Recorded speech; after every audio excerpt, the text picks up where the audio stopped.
Who are the people of the Most High? Israelites.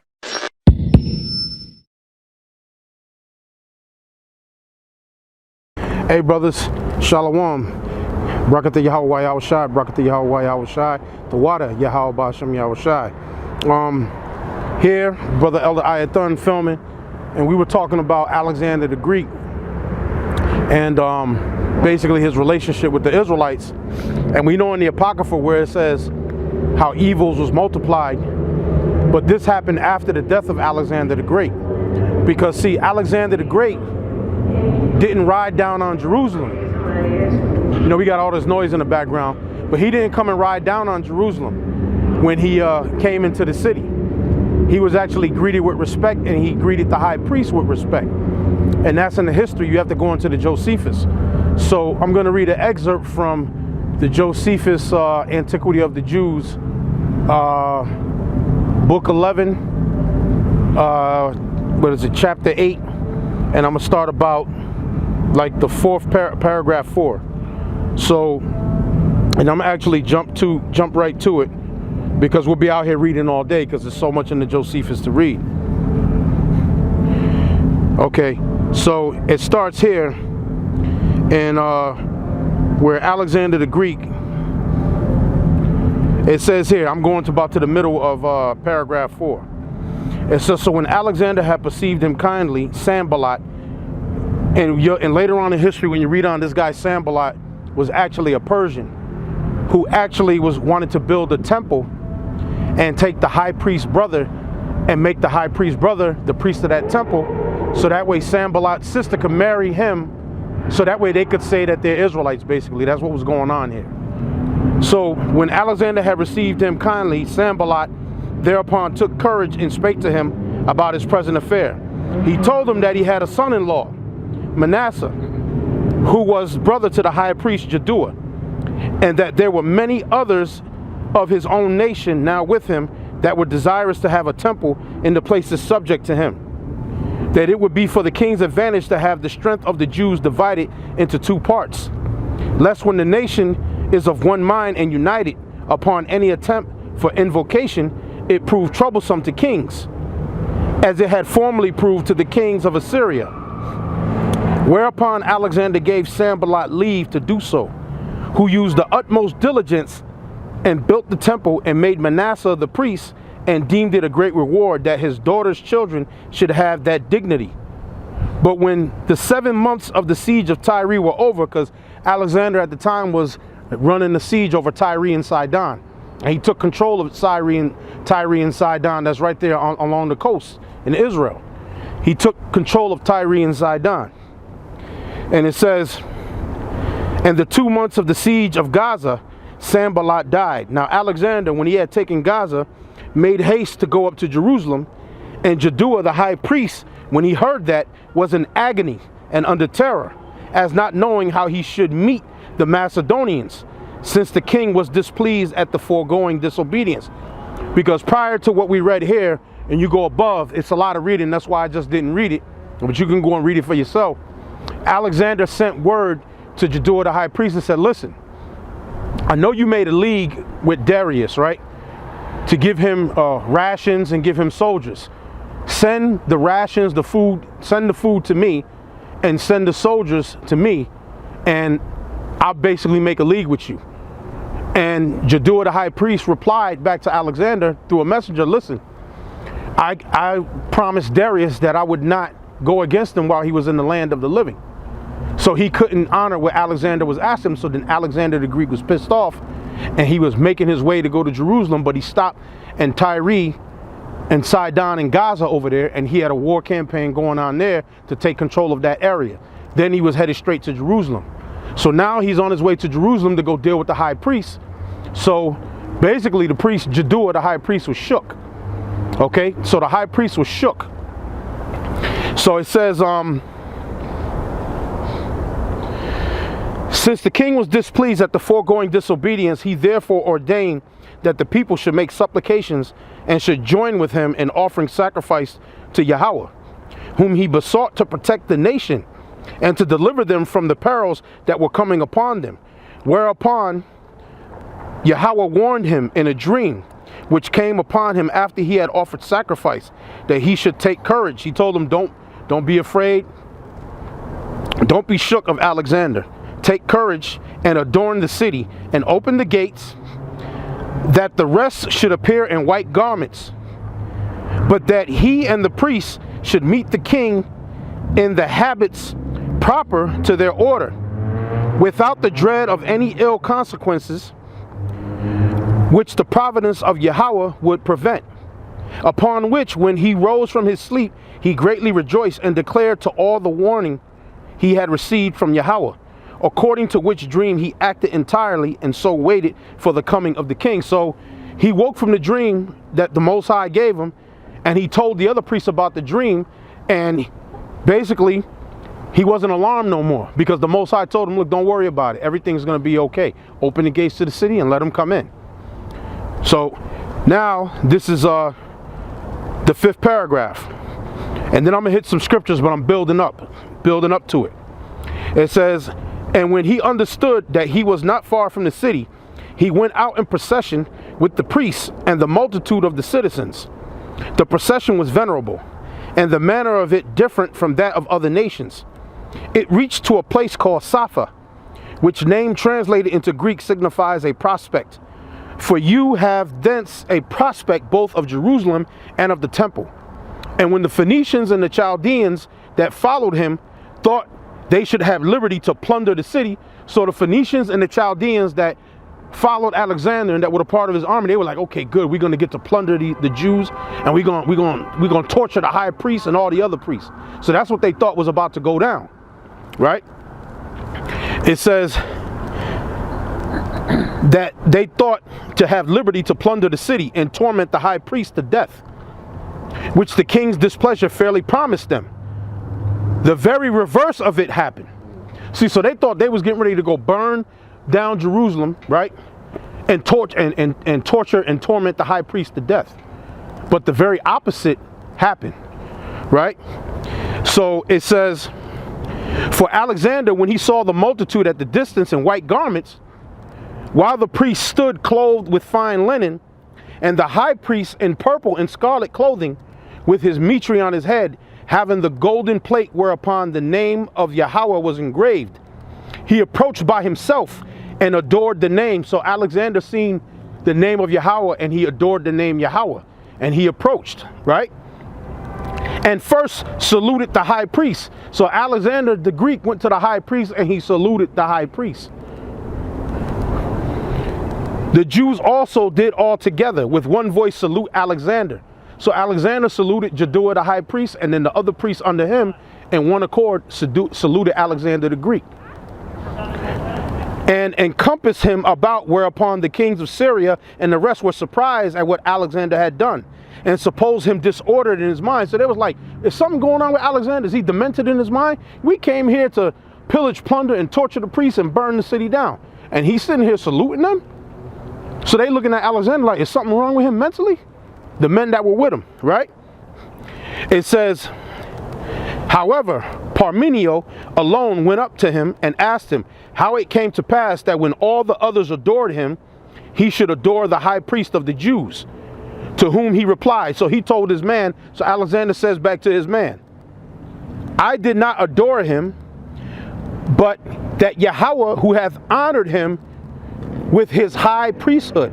For I saw this very person in a dream, in this very habitat, when I was at Dios in Macedonia, who, when I was considering with myself how I might obtain the dominion of Asia, exhorted me to make no delay, but boldly to pass over the sea thither, for that he would conduct my army and would give me the dominion over the Persians, which is that, whence is that?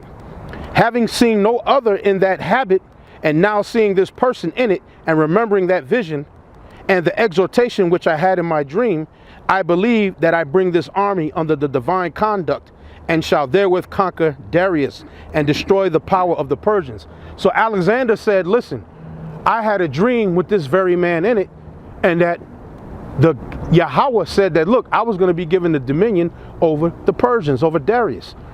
And this man told me. So Alexander had a dream himself that the Most High sent him. And that's why he didn't attack the high priest. He didn't pillage and burn down Jerusalem. They didn't torture the priests. They didn't rob the temple. He went in there and paid homage and showed respect. See, this is in the history. This is in the Josephus. It says, and that all things will succeed according to what is in my mind. And when he had said this to Parmenio and had given the high priest his right hand, the priest ran along by him, and he came into the city. And he went up into the temple. He offered sacrifice to Yahweh. So they showed him how to make a correct sacrifice to the name of Yahweh. It says, according to the high priest's direction, and magnificently treated both the high priest and the priests. And when the book of Daniel was showed him, wherein Daniel declared that one of the Greeks should destroy the empire of the Persians, which that's Daniel's the 8th chapter. In Daniel's the 8th chapter, it talks about the rough goat, which is the king of Grecia. How he was going to take down the Persians. Well, it was known as the Medo-Persian Empire, but the Persians were the stronger of the two. So he took down the Persian Empire. So they opened the book of Daniel and they showed him in Daniel the 8th chapter, this is talking about you, Alexander. Just like in his dream, the Most High sent him. That's exactly how it went down. They showed him in the book of Daniel, which is Daniel's the 8th chapter. So maybe I should just go there and get the book of Daniel 8 real quick and just read a portion of it. So let me pull up Daniel's the 8th chapter. Bear with me one moment. I'm almost there. Almost there. Here we go. Daniel 8. Just going to touch on it.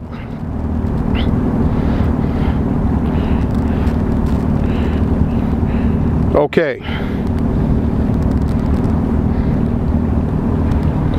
Daniel's 8:1. I'm gonna just read a little bit of it and then go back to the into the history. And in the 3rd year of the reign of King Belshazzar, a vision appeared unto me, even unto me Daniel, after that which appeared unto me at the first. And I saw in a vision, and it came to pass, when I saw that I was at Shushan in the place, in the palace, which is in the province of Elam. Elam, oh, those are the Persians, the East Indians. And I saw in a vision, and I was by the river of Uliah. Then I lifted up mine eyes and saw, and behold, there stood before the river a ram, which had 2 horns. And the 2 horns were high, but one was higher than the other, and the higher came up last. That's talking about the Medo-Persian Empire. That's what that's talking about. I saw the ram pushing westward and northward and southward, so that no beast might stand before him. Neither was there any that could deliver out of his hand, but he did according to his will and became great. And as I was considering, behold, an he-goat came from the west on the face of the whole earth, and touched not the ground. And the goat had a notable horn between his eyes. That notable horn between the he-goat's eyes, that was Alexander the Greek. Because his father, Philip the Macedonian, was the predecessor. But then Alexander was the horn that was right in the middle of the he-goat's head. That was Alexander. It says, and touched not the ground, and the he-goat had a notable horn between his eyes. And he came to the ram that had 2 horns, which was the Medo-Persian Empire, which I had seen standing before the river, and ran unto him in the fury of his power. And I saw him come close unto the ram, and he was moved with choler against him, and smote the ram, and brake his 2 horns. He took down the Medo-Persians. And there was no power in the ram to stand before him, but he cast him down to the ground and stamped upon him, and there was none that could deliver out of his hand. Therefore the he-goat waxed very strong, and when he was strong, the great horn was broken. Because Alexander, 12 years he reigned, he conquered, he died. So it was broken. The great horn was broken.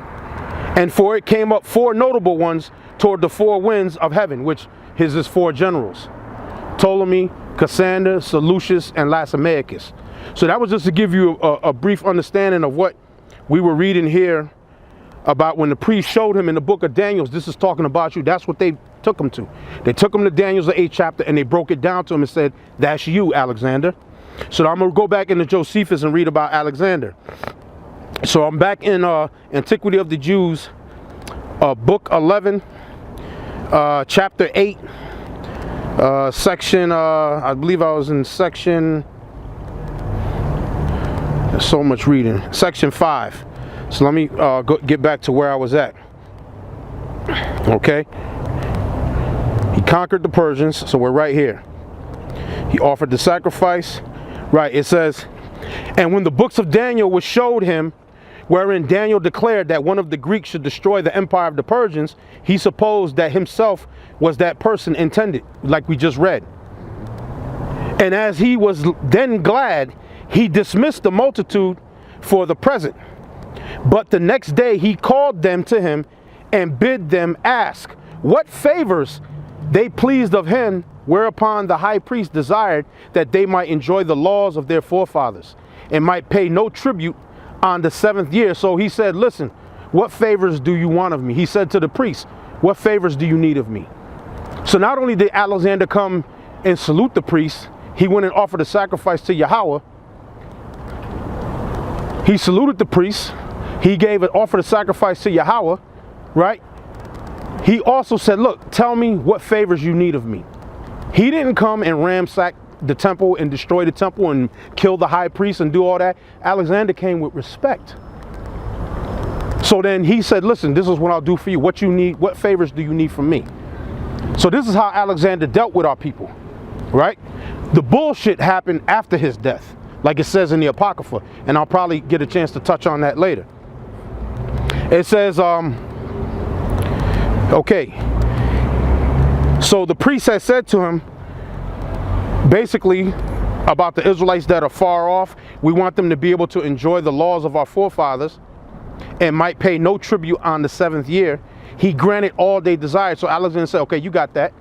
So any Israelites that are scattered in Persia or scattered in Babylon, this and that, they can worship the Yahweh freely, and then they don't have to pay no taxes. Then he says he granted all they desire. And when they entreated him that he would permit the Jews in Babylon and Media to enjoy their own laws, also he willingly promised to do hereafter what they desired. And when he said to the multitude that if any of them would enlist themselves in his army, so Alexander said, if any Jews enlist in the army under me, with me, on this condition that they should continue under the laws of their forefathers and live according to them. So any Jews who join my army right now, they can enjoy the same privilege. They can still worship the Most High freely while they're in my army under me. They don't have to follow the Greek gods. In other words, they weren't Hellenized. Okay? It says, so that in Acts the 2nd chapter, when it talks about Jews, devout men out of every nation under heaven, right? They knew that they were Jews, but they were just living in other lands. All right? So now he says this, that if any would enlist themselves in his army on this condition, that they should continue under the laws of their forefathers and live according to them. He was willing to take them with him. Many were ready to accompany him in his wars. So there were many Jews that joined Alexander's ranks and fought in the wars along with the Greeks, and they didn't have to become Hellenized, and they were still speaking the Hebrew. Of course, you know, they had to pick up some Greek because they were amongst them. They had to pick up some Greek amongst them. You know, they had to trade amongst them. You're not going to go to be amongst a group of people and you're going to have to assimilate somewhat, but they didn't have to. All right. So now it says, so when Alexander had thus settled matters at Jerusalem, he led his army into the neighboring cities, and when all the inhabitants to whom he came received him with great kindness, the Samaritans, now these dirty, low-life, goddamn Samaritans, right, who had then Shechem for their metropolis, a city-state at Mount Gerizim, and inhabited by apostates of the Jewish nation. Apostates were Jews who were accused of murder or something like that, and then they ran to Samaria, which was like a defense city, where they could go there and they wouldn't receive the judgment that they was going to receive in Jerusalem, Galilee, or wherever. So Samaria was always set up as one of those cities that you can run away to until they found out what actually happened, in case the family member wanted to take vengeance on them. So that's where those apostate Jews had went into Samaria. So it says that Seeing that Alexander has so greatly honored the Jews, determined to profess. So the Samaritans, it says they determined to profess themselves Jews. They said, look, we're Jews too. Now remember in John, right, the 4th chapter, for the Jews have no dealings with the Samaritans. Why? Because the Samaritans were not Jews. When you go back to in the 2 Kings, the 17th chapter, this is going back into the history, it tells you that there were men from Babylon, men from Ava, men from Kutha. Kutha are Persians. Men from Babylon, men from Ava, men from Kutha, men from Hamath. The people from Hamath, those were Hamites. And Sepharvim. Right? Sepharvim and Ava, I believe, were 2 places in Syria. 2 unidentified places in Syria. So you had men from Babylon, which were Cushites, right? Men from Babylon, men from Kutha, which were Persians, men from Hamath, which were Canaanites, and then you had Ava and Sepharvim, which are 2 unidentified areas that's in the land of Syria that were brought in 2 Kings, the 17th chapter. They're not Jews. So now when they heard about the deal that Alexander made with us, they ran up and said, listen, Alexander, we want that same deal because, hey, we're Jews too. Now watch what Alexander says to these knuckleheads, right? It says, seeing that Alexander has so greatly honored the Jews, determined to profess themselves Jews, for such is the disposition of the Samaritans. As we have already elsewhere declared that when the Jews are in adversity, they deny that they are of kin to them, and then they confess the truth. But when they perceive that some good fortune hath befallen them, they immediately pretend to have communion with them. For the Jews have no dealings with the Samaritans. When the woman said, wait a minute, you being a Jew, for the Jews have no dealings with the Samaritans. John the 4th chapter. That's why. Because the Samaritans weren't Jews. They were scumbags. So that's right there in the history. So they were trying to tell Alexander, look, we want that deal too. So watch what Alexander tells these Samaritans. It says, they deny that they are kin to them, and then they confess the truth. But when they perceive that some good fortune hath befallen them, they immediately pretend to have communion with them, saying that they belong to them, and derive their genealogy from the posterity of Joseph, Ephraim, and Manasseh. Accordingly, they made their address to the king with splendor, and showed great alacrity in meeting him at a little distance from Jerusalem. And when Alexander had commended them, the Sichemites approached to him, taking with them the troops that Sanballat had sent him. And they desired that he would come to their city and do honor to their temple also, to whom he promised, that when he returned, he would come to them. And when they petitioned that he would remit the tribute of the 7th year to them, because they did but so thereon, he asked who they were and made such a petition. And when they said that they were Hebrews, but had the name of Sidonians, name of Hamites, living in Shechem, he asked them again whether they were Jews. And when they said they were not Jews, it was to the Jews, he said, that I granted that privilege. However, when I return and am thoroughly informed by you of this matter, I will do what I shall think proper. In other words, you're not getting the deal that I cut with Jeduah the high priest and with the Jews. You're not getting that deal because you're not Jews. So that's what Alexander told those Samaritans. That's who he was talking to. But now I'm gonna I'm gonna touch on Maccabees, the 1st chapter, and end it off here, because there's a lot of reading in the history. Went into Daniel's, and we read Daniel's about when the priests told them that, look, this is you. So Maccabees 1:1. And it happened after that Alexander, son of Philip the Macedonian, who came out of the land of Chittim, had smitten Darius, king of the Persians and the Medes, and that he reigned in his stead the first over Greece, and made many wars and won many strongholds, and slew the kings of the earth, and went through the ends of the earth and took spoils of many nations, insomuch that the earth was quiet before him. Whereupon he was exalted, and his heart was lifted up. He gathered a mighty strong host, and ruled over the countries and nations and kings who became tributaries unto him. We didn't have to be tributaries unto him, as we read in the history. Wherefore he called his servants such as were honorable, and had been brought up with him from his youth, and parted his kingdom among them while he was yet alive. So Alexander reigned 12 years and then he died. And those servants that was Ptolemy, Seleucus, Cassander, and Lysimachus. And his servants bear rule, everyone in his place.